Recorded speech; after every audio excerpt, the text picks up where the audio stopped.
Good morning students. हम बहुलक वाला चैप्टर पढ़ रहे थे। बहुलक वाले चैप्टर में हमने देखिए बहुलक की परिभाषा पढ़ी स्टार्टिंग से, फिर बहुलक का वर्गीकरण पढ़ा, उसके बाद बहुलक बनाने की क्रियाविधि पढ़ी, इसमें योगात्मक पढ़ा, संगण बहुलकीकरण पढ़ा, उसके बाद हमने सह बहुलकीकरण की क्रिया पढ़ी, सह बहुलक के उपयोग पढ़े, उसके प्रकार पढ़े। उसके बाद हमारा जो नेक्स्ट टॉपिक था वो था बहुलकों का औसत अनुभार, और अनुभार के दो फॉर्मूले में डिराइव किए थे, भार औसत अनुभार और संख्या औसत अनुभार। मैंने आपको कहा था दोनों के फॉर्मूले आपको याद करने हैं, उस न्यूमेरिकल बेसिस पर क्वेश्चन आ सकते हैं। उसके बाद हमारा जो नेक्स्ट टॉपिक है वो है जो अनुभार से संबंधित है, उसी से आया है, और वो है पीडीआई।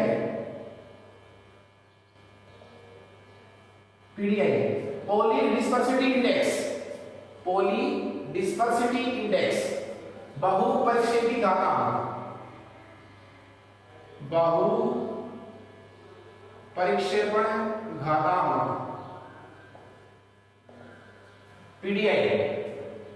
देखिए बहुत अच्छा प्रश्न है, वेरी इंपॉर्टेंट क्वेश्चन है ये आप बोर्ड एग्जाम के लिए। पीडीआई पॉली डिस्पर्सिटी इंडेक्स, बहुपरिक्षेपण घातांक। मैं इसकी आपको डेफिनेशन दूंगा, उससे पहले मैं इसका फॉर्मूला लिखूंगा आपके पास, और वो है भार औसत अनुभार बटा संख्या औसत अनुभार। फॉर्मूले से आप इसकी परिभाषा निकाल सकते हैं। क्या परिभाषा होगी? किसी बहुलक के लिए उसका भार औसत अनुभार एमडब्ल्यू बार तथा संख्या औसत अनुभार का अनुपात उस बहुलक का क्या कहलाएगा? पॉली डिस्पर्सिटी इंडेक्स, बहुपरिक्षेपण घातांक। तो परिभाषा हो जाएगी, मैं रिवाइज कर रहा हूं, किसी बहुलक के भार औसत अनुभार तथा संख्या औसत अनुभार का जो अनुपात है वो क्या कहलाता है? बहुपरिक्षेपी घातांक कहलाता है। देखिए इसमें मैं आपको कुछ बातें बताऊंगा। सामान्यतः जितने भी रासायनिक पदार्थ हैं, प्राय लगभग रासायनिक जो पदार्थ हैं उनके लिए पीडीआई का मान कितना होता है? 1। सामान्यतः रासायनिक पदार्थों के लिए पीडीआई का मान 1 क्यों होता है? क्योंकि उनका अनुभार जो है वो निश्चित होता है। उनमें सभी इकाइयों का अनुभार क्या होता है? निश्चित। कई प्रकार की इकाइयां नहीं होती, बहुलकों में इकाइयां समान हो भी सकती है और नहीं भी हो सकती। तो रासायनिक पदार्थों के लिए लगभग पीडीआई का मान कितना होगा? 1। जैसे प्रोटीन है, एक प्रश्न भी है कि प्रोटीन के लिए पीडीआई का मान कितना होता है? 1। लेकिन तो लगभग सभी रासायनिक पदार्थ जो है उनके लिए मैंने पीडीआई का मान कितना बताया? 1। तो मैं उन सभी पदार्थों को क्या बोलूंगा कि वो पदार्थ क्या है? एकल परिक्षेपी। जिनके लिए पीडीआई का मान कितना होता है? 1, उनको क्या बोलेंगे? एकल परिक्षेपी। जैसे कौन? प्रोटीन। लेकिन जो बहुलक है, बहुलक जो है वो एकल परिक्षेपी नहीं होते, वो क्या होते हैं? बहुपरिक्षेपी। वो क्या होते हैं साहब? बहुपरिक्षेपी होते हैं। क्यों होते हैं? क्योंकि बहुलकों के लिए पीडीआई का मान 1 से क्या होता है साहब? अधिक होता है। और 1 से अधिक कब होगा साहब? मैं पीडीआई का आंसर कितना बताऊं? जब 1। तो 1 कब ज्यादा होगा? इसका मतलब कौन सी वैल्यू इसके लिए ज्यादा होगी? भार औसत अनुभार ज्यादा होगा। तो बहुलकों के लिए पीडीआई का मान 1 से अधिक होता है। लगभग सामान्यतः रासायनिक पदार्थों के लिए पीडीआई का मान कितना होता है? 1। जैसे किसके लिए? प्रोटीन के लिए। हाँ जी, इसमें मैं इसको इस तरह डिफाइन कर सकता हूं कि सामान्यतः जो पदार्थ है, जैसे मैंने किसका एग्जांपल लिया? प्रोटीन का। प्रोटीन एकल परिक्षेपी होता है। क्यों? क्योंकि उसके लिए भार औसत अनुभार तथा संख्या औसत अनुभार का जो अनुपात है वो क्या होता है? 1। तो एक छोटा सा टॉपिक था पीडीआई, बहुत अच्छा प्रश्न है। इसके लिए आपको इसका फॉर्मूला याद रखना है, फॉर्मूले से इसकी परिभाषा निकल जाएगी। प्रोटीन के लिए पीडीआई का मान कितना? 1 होता है, और बहुलकों के लिए पीडीआई का मान कितना होता है? 1 से अधिक। संश्लेषित बहुलकों के लिए भी क्या होता है? 1 से अधिक। ठीक है, तो ये बहुलकों के मेरे कहने का मतलब कैसे बहुलक है बताइए आप? संश्लेषित बहुलक है साहब। बहुलकों का मतलब यहाँ पे क्या है, संश्लेषित बहुलक। उनके लिए पीडीआई का मान कितना होता है, 1 से अधिक। इसके जस्ट बाद हमारा जो नया टॉपिक है वो है रबर।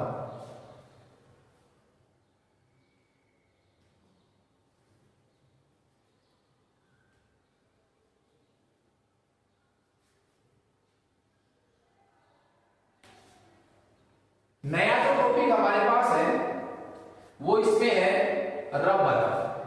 रबर दो प्रकार के होते हैं, प्राकृतिक और संश्लेषित। रबर जो हमें प्रकृति से प्राप्त हुए हैं और एक संश्लेषित रबर जो हमने लैब में बनाए हैं। तो फिलहाल हम नया टॉपिक पढ़ेंगे और वो हमारे पास रहेगा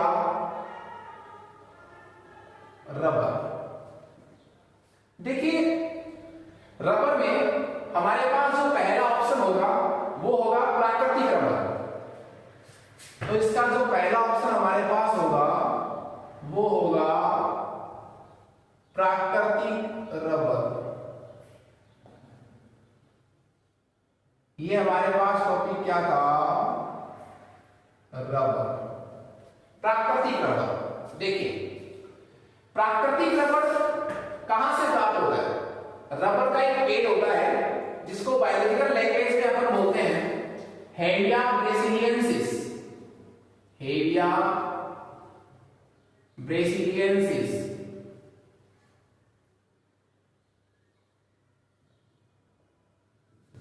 रबर के पेड़ का वानस्पतिक नाम, बायोलॉजिकल नाम क्या होता है, हेविया ब्रेसिलियंसिस।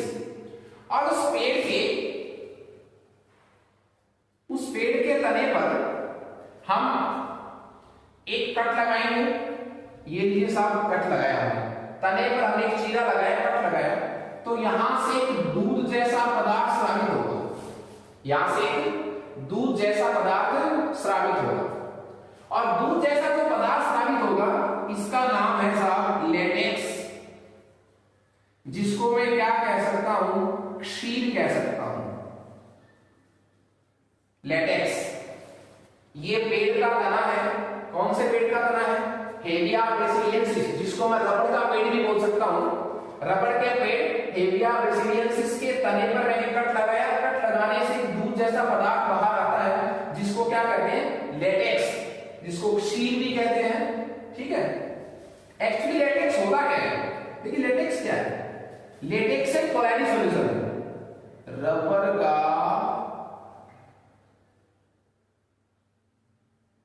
जल में कोलॉइडी विलयन, रबर का जल में क्या है, कोलॉइडी विलयन है साहब। आप इसको अच्छी तरह याद रखें। लेटेक्स क्या होता है, लेटेक्स एक प्रकार का कोलॉइडी विलयन होता है। किसका, किसमें, रबर का जल में। कोलॉइडी विलयन में दो प्रावस्थाएं होती है, आपने पढ़ा है सरफेस केमिस्ट्री वाले चैप्टर में। कोलॉइडी विलयन में दो प्रावस्थाएं होती हैं, एक तो क्या है परिक्षिप्त प्रावस्था, जो यहाँ पर कौन है, रबर, और एक प्रक्षेपण माध्यम, वो यहाँ पर कौन है, जल। तो एक्चुअली जो लेटेक्स है, जो दूध जैसा पदार्थ था, वो एक प्रकार का कोलॉइडी विलयन होता है जो रबर इसमें गुजारा जाता है, जल में। अब हमें यहां से क्या प्राप्त करना है, हमें क्या चाहिए साहब, रबर चाहिए, जल नहीं चाहिए। तो आप उस लेटेक्स में क्या ऐड कीजिए, जल मिलाइए उसमें। जल मिलाने को मैं ऐसे भी कह सकता हूं कि मैं लेटेक्स को क्या कर रहा हूं, तनु कर रहा हूं, उसको पतला कर रहा हूं। और इतना जल मिलाइए आप लेटेक्स में कि उस लेटेक्स में रबर जो है वो कितना रह जाए, 10 से 20%। इस चीज को आप समझिए। मान लीजिए जो लेटेक्स था वो टोटल कितना था, ये टोटल था। इस टोटल में रबर इतना था और जल इतना है। इसमें मिलाओ पानी, इतना पानी मिलाओ कि रबर की परसेंटेज वैल्यू जो है वो कितनी रह जाए, 10 से 20%। तो 80% क्या हो उसमें, जल। तो उस लेटेक्स में आप जल मिलाइए, मतलब लेटेक्स को क्या करें आप, तनु कर रहे हैं। इतना जल मिलाइए कि लेटेक्स में रबर कितना रह जाए, 10 से 20%। अब आप उसमें क्या करें, आप उसमें एसिटिक अम्ल का सॉल्यूशन मिलाइए, एसिटिक अम्ल का सॉल्यूशन, और वो भी कितने का, 1%। आप इसमें 1% एसिटिक अम्ल का सॉल्यूशन मिलाइए। किसमें मिला रहे हैं आप सॉल्यूशन? उस लेटेक्स में। कौन से लेटेक्स में? जिसको आपने जल मिला करके तनु कर दिया था उसमें। तो उससे क्या होगा? उससे क्या होगा कि जो रबड़ के कण है वो अब पहले की तरह नहीं रहेंगे, पात्र के पहले में क्या हो जाएंगे? स्कंदित हो जाएंगे। 1% एसिटिक अम्ल मिलाने से रबर के कणों का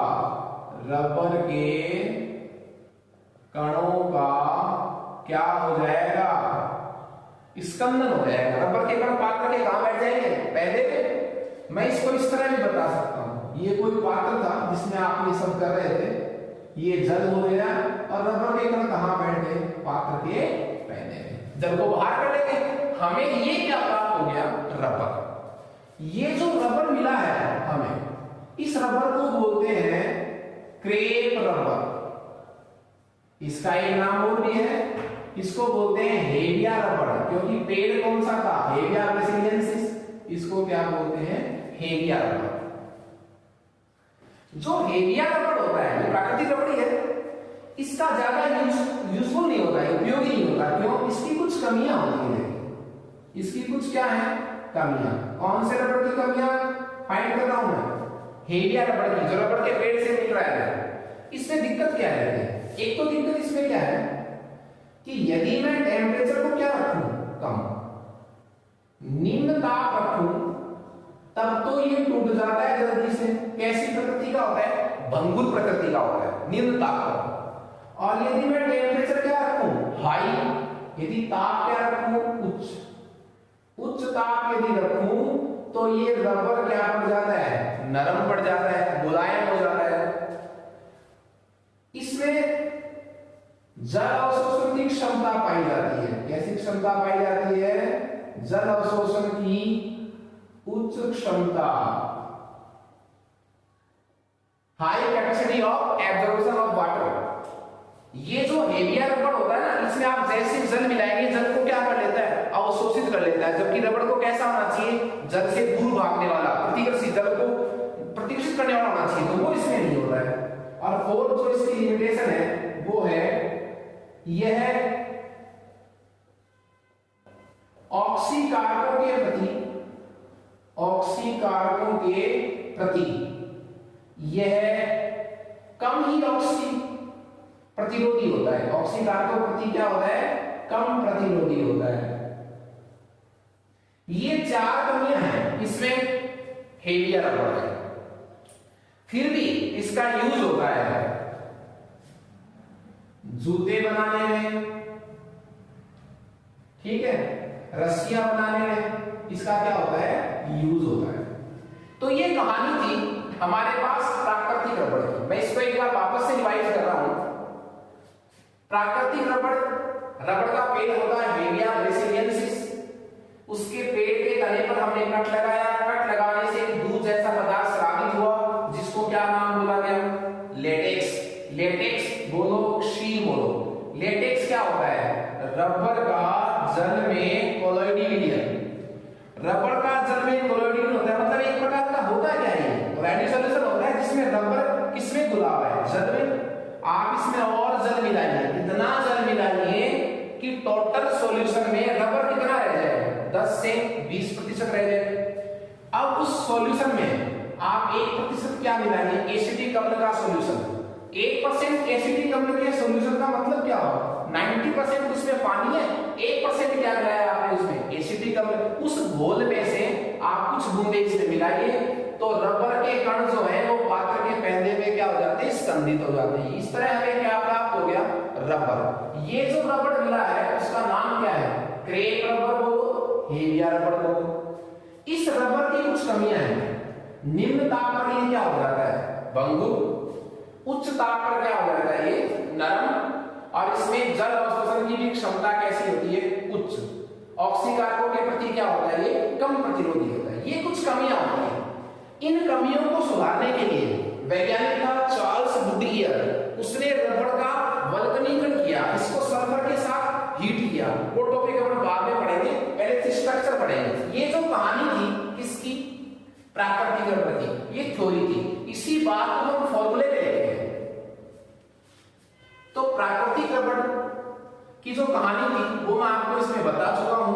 अब हम ये पढ़ेंगे कि प्राकृतिक रबर का फॉर्मूला क्या होता है, इक्वेशन के रूप में इसको कैसे शो करेंगे।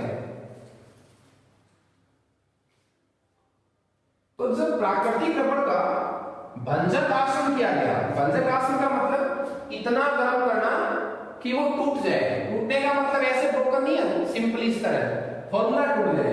जब प्राकृतिक रबर का भंजक आसन किया गया तो हमें कुछ छोटे छोटे टुकड़े प्राप्त हुए, छोटी छोटी इकाइयां मिली, और उस इकाई का जो फॉर्मूला था वो था C5H8 का होल n। देखिए मैं इस बात को आपको वापस रिवाइज कर रहा हूं। मैंने प्राकृतिक रबर की कहानी आपको बताई, रबर के पेड़ से मिला, जितनी बातें हमने लिखी हैं उसको फॉर्मूले के रूप में लिखेंगे। तो हमारे पास कैसा रबर की बात कर रही थी, हेविया रबर जो उस पेड़ से मिला था, हेविया रबर। हेविया रबर को मैं क्या कह सकता हूं,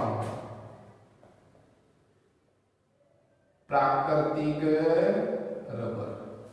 ठीक है, जब इस हेविया रबर का भंजक आसन करवाया गया तो टुकड़े मिले साहब, और टुकड़े क्या मिले, टुकड़े का नाम तो क्या था, टुकड़े का नाम था आइसोप्रीन।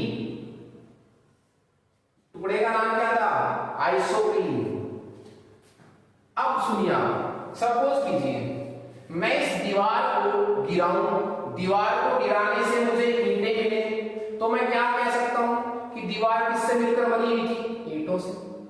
सेम बात इसको आप यहां अप्लाई करें। जब प्राकृतिक रबर का भंजक आसन किया गया तो हमें जो छोटी छोटी इकाइयां मिली उनका नाम क्या था, आइसोप्रीन। तो मैं क्या कह सकता हूं कि प्राकृतिक रबर किससे मिलकर बना है, आइसोप्रीन से, और एक से नहीं बहुत सारे से। तो मैं प्राकृतिक रबर का एक दूसरा नाम भी निकाल सकता हूं। बोलिए, एक इकाई का नाम क्या है, आइसोप्रीन, बहुत सारी इकाई, तो नाम क्या हो जाएगा, पॉली आइसोप्रीन, पॉली आइसोप्रीन। ठीक है, देखिए दोनों में फर्क क्या है, आइसोप्रीन तो एक अलग इकाई है, बार बार रिपीट होगी तो क्या बनेगा, पॉली आइसोप्रीन, और पॉली आइसोप्रीन का ही दूसरा नाम क्या है, प्राकृतिक रबर। तो मैं आपसे कह सकता हूं कि प्राकृतिक रबर क्या है, पॉली आइसोप्रीन। ये बात कैसे सिद्ध हुई, जब हेविया रबर मतलब किसका, प्राकृतिक रबर का भंजक आसन किया गया तो हमें आइसोप्रीन इकाइयां मिली, उससे सिद्ध हुआ कि प्राकृतिक रबर तो किसका बहुलक है, आइसोप्रीन का। आइसोप्रीन इकाइयों का बहुलक है, मतलब क्या है, प्राकृतिक रबर। प्राकृतिक रबर है पॉली आइसोप्रीन। एक आइसोप्रीन का फॉर्मूला क्या होता है, आइसोप्रीन का फॉर्मूला है 2-मेथिल ब्यूटा 1,3-डाइलीन। 2-मेथिल ब्यूटा 1,3-डाइलीन। ये फॉर्मूला किसका है साहब, ये फॉर्मूला है आइसोप्रीन का। समझ रहे हैं आप, प्राकृतिक रबर का जब भंजक आसन करवाया गया तो जो इकाई मिली उसका नाम तो क्या था, आइसोप्रीन। उसका रासायनिक नाम क्या था, 2-मेथिल ब्यूटा 1,3-डाइलीन। और बताइए आप, प्राकृतिक रबर किससे मिलकर बना था, इसका मतलब इससे, मतलब किससे, इससे, और इससे एक से बहुत सारे से, बहुत सारे से, तो नाम क्या निकाल दिया इसका, पॉली आइसोप्रीन। इसका फॉर्मूला लिखेंगे अपन, ब्यूट का मतलब कितने कार्बन है, 4। 1 नंबर पर और 3 नंबर पर कैसे बॉन्ड लगाने हैं, डबल बॉन्ड। 2 नंबर पर कैसा समूह लगाना है, मैथिल समूह। तो देखिए CH2 double bond C, CH3 CH double bond CH2। ये इस रासायनिक नाम का इसका फॉर्मूला है। 1 2 पर मैथिल है, 1 और 3 पर क्या है, डबल बॉन्ड। तो ये हो गया 2-मेथिल ब्यूटा 1,3-डाइलीन। इसी का ही नाम क्या है, आइसोप्रीन। अच्छा जी, मैं जब कह रहा हूं प्राकृतिक रबर किससे मिलकर बनेगा, आइसोप्रीन से। एक से बहुत सारे से, बहुत सारे से, तो मैं इनको कितनी बार जोड़ूं, बहुत बार। तो ये लीजिए कितनी बार जोड़ रहा हूं एक साथ में, n बार। तो लीजिए साहब, मैंने वो तरीका आपको बताया था, एक शॉर्ट ट्रिक बताया था। कि इस तरह जब इकाइयां जुड़ेंगी तो इनके बंध आपको इस तरह ट्रांसफर करने हैं, वो तरीका सही नहीं है, या तो आंसर सही हो जाएगा। ये बंध किधर आ जाएगा, इधर बोलो, सिंगल बॉन्ड CH2, यहां कैसा बॉन्ड आ जाएगा, सिंगल, ये क्या हो जाएगा C, ये भी CH3। अब देखिए ये बंध किधर आएगा, इधर डबल, ये क्या रहेगा, सिंगल CH2, यहां जब कोई इकाई आएगी उसका बॉन्ड यहां आएगा, तो ये और क्या लिख दूंगा, मुझे आप इसका नाम बताओ, इसका नाम क्या है, आइसोप्रीन। तो इसका नाम क्या हुआ, बहुत सारे का, इसका नाम क्या हो गया, पॉली आइसोप्रीन, पॉली आइसोप्रीन। और पॉली आइसोप्रीन का मतलब ही क्या है, प्राकृतिक रबर। तो मैं कह सकता हूं प्राकृतिक रबर क्या होता है, पॉली आइसोप्रीन, इससे मिलकर बना था वो आइसोप्रीन से, और आइसोप्रीन का रेखीय बहुलक होता है कौन, प्राकृतिक रबर। हाँ जी देखिए, तो आइसोप्रीन इकाइयों के बार बार एन टाइप्स के जुड़ने से क्या बना, पॉली आइसोप्रीन। इसको मैं मिक्स में क्या लिख सकता हूं, आपसे कोई कहे कि प्राकृतिक रबर का अणुसूत्र लिखिए, तो इनको जोड़ दो आप सबको एक साथ, 1 2 3 4 5, कार्बन कितने इसमें 5, C5, 2 3 2 5 6 और 2 8, C5H8 का होल है। ये फॉर्मूला हो गया, अणुसूत्र हो गया साहब, किसका, प्राकृतिक रबर का। प्राकृतिक रबर के बनने की समीकरण जब आपसे पूछी जाए तब तो ये समीकरण होगी। इस बात को वापस से रिवाइज करता हूं, देखिए हेविया रबर जिसको मैं क्या कह रहा था, प्राकृतिक रबर। प्राकृतिक रबर का जब भंजकासन किया गया तो हमें क्या मिले, आइसोप्रीन इकाइयां मिली। इससे सिद्ध हुआ कि जो प्राकृतिक रबर है ना वो किसके बार बार पुनरावृत्ति से बना है, आइसोप्रीन से। इसलिए मैं प्राकृतिक रबर को क्या कह सकता हूं कि वो तो क्या है, बहुत सारी आइसोप्रीन इकाइयों से मिलकर बना है। एक आइसोप्रीन का एक रासायनिक नाम होता है 2-मेथिल-ब्यूटा-1,3-डाइईन, इसका ये फॉर्मूला हो गया। ये एक आइसोप्रीन है और जब मैंने इसको एन प्रकार से जोड़ा है तो क्या बन गया, पॉली आइसोप्रीन। ये है वो प्राकृतिक रबर। इसको सबको जब मैंने अणुसूत्र के रूप में इकट्ठा किया सब एक साथ, तो फॉर्मूला क्या हो गया, C5H8 का होल N। तो मेरे कहने का मतलब ये हो गया, जब आपसे सीधा प्राकृतिक रबर का अणुसूत्र पूछा जाता है तो सूत्र क्या होगा, C5H8 का होल N। क्लियर है। उसके बाद देखिए मैंने आपको ये कहा है कि प्राकृतिक रबर जब भी बनेगा किससे बनेगा, आइसोप्रीन से। कैसे बनेगा, आइसोप्रीन की इकाइयां एक के बाद एक क्या होंगी, जुड़ेंगी। तभी तो मैंने सीधा क्या दिया है, पर किस प्रकार जुड़ेंगी, 2 प्रकार से जुड़ सकती है। कितने प्रकार जुड़ सकती है, 2 प्रकार से। और वो कैसे, देखिए जब भी प्राकृतिक रबर बनेगा किससे, आइसोप्रीन से, तो 1 नंबर का कार्बन 4 नंबर के कार्बन से अटैच होगा। मतलब क्या होगा, ये जो आइसोप्रीन इकाइयां हैं ये कैसा योग करती हैं, जब वो प्राकृतिक रबर बनाती हैं 1,4 योग करती है। कैसा एडिशन करती है वो, 1,4 एडिशन। ये बात आपके लिए बहुत इंपॉर्टेंट है। इसमें कितने कार्बन की चेन है, 1 2 3 और 4। क्लियर है। देखिए जब भी आइसोप्रीन से पॉली आइसोप्रीन बनेगा मतलब क्या बनेगा, प्राकृतिक रबर, उस समय ये वाली जो इकाइयां हैं जिनको मैंने सीधा क्या जोड़ा है एक साथ N, ये N वैसे तो लिख दिया मैंने, पर जब भी जुड़ेगी तो कैसा एडिशन होगा, कैसा योग होगा, 1,4। मतलब एक इकाई का कितना नंबर, 1 नंबर, दूसरी इकाई के कितने नंबर से, 4 से। और 1,4 एडिशन जो है वो भी कितने प्रकार से हो सकता है, 2 प्रकार से, समपक्ष तरीके से और विपक्ष तरीके से। देखिए जो कैसा रबर है, हेविया रबर है, जो कौन से पेड़ से प्राप्त हुआ था हमें, हेविया ब्रासिलियेंसिस से। कहां से, हेविया ब्रासिलियेंसिस से जो प्राप्त हुआ था प्राकृतिक रबर। उस रबर में ये जो आइसोप्रीन इकाइयां हैं वो कैसा योग करती है, समपक्ष 1,4 एडिशन। समपक्ष में क्या बनेगा, इसी सूत्र को आप एक तरीके से लिख सकते हैं, इसी सूत्र को आइसोप्रीन वाले कैसे, देखिए इस ये तो आइसोप्रीन था, इससे क्या बना ये पॉलीआइसोप्रीन। तो प्राकृतिक रबड़ का सूत्र ये है, ये वाला है, इसको लिखो। बीच के रबड़ बॉन्ड को पहले लिखो यहां, ये दोनों का आप लिख दो। इस कार्बन की कितनी वैलेंसी है साहब? दो। एक पर तो क्या जुड़ा हुआ है? CH2 जुड़ा हुआ है, एक पर क्या जुड़ा हुआ है? CH3। देखिए मैंने इस वाले कार्बन को लिखा है ये वाला, तो इस पर दो वैलेंसी तो पहले से इसकी संतुष्ट हो रही है, एक पर CH3 और एक पर क्या CH2। ठीक है, अब आ जाओ इस कार्बन पर। इस पर एक तो क्या है रखा है हाइड्रोजन और एक क्या है CH2। तो एक पर तो इस पर है हाइड्रोजन, ये किधर भी लगा सकते हैं आप, और एक पर क्या है CH2। वापस से सुन लीजिए, ये दोनों कार्बन है आपके पास। इस कार्बन पर एक तो CH2 और एक CH3 मैं लिख दिया। इस कार्बन पर क्या है? एक हाइड्रोजन और एक क्या CH2, ये भी लिख दिया। ये किधर भी लिख सकते हैं आप, समझ जाएंगे थोड़ी देर में। ये इकाई हो गई। इसी तरह की दूसरी लिखो, देखो इसको कितना नंबर दूंगा? 1 नंबर। तो 1 2 3, ये कितना नंबर होगा? 4 नंबर। अब दूसरी इकाई इसी तरह की यहां लिखूं, तो यदि मैं CH2 वाले को ऊपर लिख दूं, इसी तरह की इकाई दूसरी लिख रहा हूं यहां पर, देखिए आप CH3 double bond C CH2 H।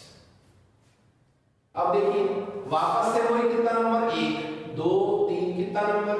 4। एक और इकाई लीजिए, इसी तरह की एक इकाई और लीजिए, इसी तरह को लिखिए आप। यहां क्या हो जाएगा? CH2, ये वाला बना दिया मैंने, ये लिखूंगा CH3। फिर इधर क्या है? वापस से CH2 और इधर क्या है? H। वही देखिए, यदि ये कितना नंबर है? 1 2 3, ये वापस से कितना हो गया? 4। तो कैसा योग हो रहा है? देखिए यहां 1 4। एक नंबर कार्बन कितने से अटैच हो रखा है? 4 नंबर से 1 4 योग हो रहा है। अब 1 4 योग किसका हो रहा है? आइसोप्रीन का। 1 4 योग ही तो हो रहा है, लेकिन सभी योग जो है वो तल के कहां है? एक तरफ है, एक ही तरफ हो रहे हैं, देखिए ऊपर की तरफ। तब तो ये क्या कहलाएगा? समकक्ष। क्या कहलाएगा? समकक्ष। एक तरीका हो रहा है और वो है विपक्ष तरीके से। यदि मैं कैसा योग करवाऊं? 1 4 योग। विपक्ष तरीके में क्या होगा? एक एडिशन तो तल के ऊपर और एक एडिशन क्या होगा? तल के नीचे। इसी को लिखो आप वापस से, इसी को लिखो CH2 C CH3 double bond C, ये CH2 और ये H। अब देखिए आप, मैंने ऊपर क्या किया था? इसी तरह को सेम पैटर्न में यहां रख दिया था, ऐसे ही को यहां दोबारा कर दिया तीसरी बार। इस बार क्या आप कहते हैं मैं इसको नीचे लिखूं, इसको ऊपर लिखूं, तो भी कोई दिक्कत नहीं। देखिए CH2 वैसे वैसे लिख दिया मैंने, C ये CH3 डबल बॉन्ड वो CH2। अब देखिए मैं CH2 को ऊपर लिखूंगा तो कनेक्शन भी ऊपर होगा, तो मैं इसको नीचे लिख सकता हूं, इसे इसको ऊपर लिख सकता हूं, इसको ऊपर लिख दो, उस CH2 को नीचे रख दो, ये लो। अब कनेक्शन कहां गया? देखो नीचे।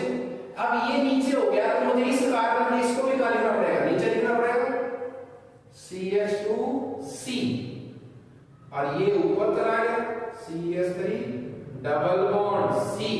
अब देखिए कनेक्शन नीचे था तो इस CH2 को ऊपर लिखो ताकि कनेक्शन ऊपर हो इस बार, और ये क्या हो गया? H। दोनों डायग्राम को आप ध्यान से देखिए, दोनों में अंतर क्या है? इकाइयां तो वो यूज हो रही है, डायग्राम में किसका बना रहा हूं? इसी का।